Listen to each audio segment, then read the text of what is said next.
గుర్తుపెట్టుకోండి, ప్రవక్త సల్లల్లాహు అలైహి వసల్లం గారు పలికారు, ఎవరైనా సరే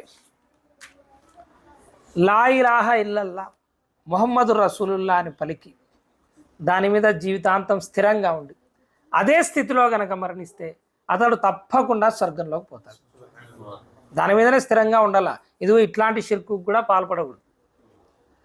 అదేవిధంగా ఎవరైతే ఉపవాసం పాటిస్తూ అల్లా ప్రసన్నత కోసం ఉపవాసం పాటిస్తూ అల్లా రాజీ కోసం ఉపవాసం పాటిస్తూ అదే స్థితిలో గనక మరణిస్తే అతను కూడా తప్పకుండా స్వర్గంలో ప్రవేశిస్తాడు.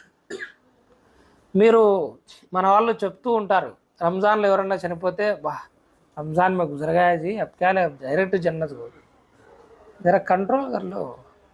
రంజాన్ में गुजर गए तो है लेकिन किसे है सो ఎవరికి ఉపవాసం పాటిస్తూ చనిపోయింటే रमज़ान में गुजर गए तो हर एक आदमी को जन्नत बना डाल के बैठती. ऐसा नहीं होता. ఎవరికి స్వర్గం రమజాన్లో ఉపవాసం పాటిస్తూ లేదా బయట అయినా సరే రంజాన్ తర్వాత అయినా ఎవరైనా నఫిల్ ఉపవాసం పాటిస్తా అయినా ఏ రకంగా అయినా అతను చనిపోతే అల్లాహ్ తఆలా అతన్ని అదే స్థితిలో స్వర్గంలోకి ప్రవేశింపజేస్తాడు.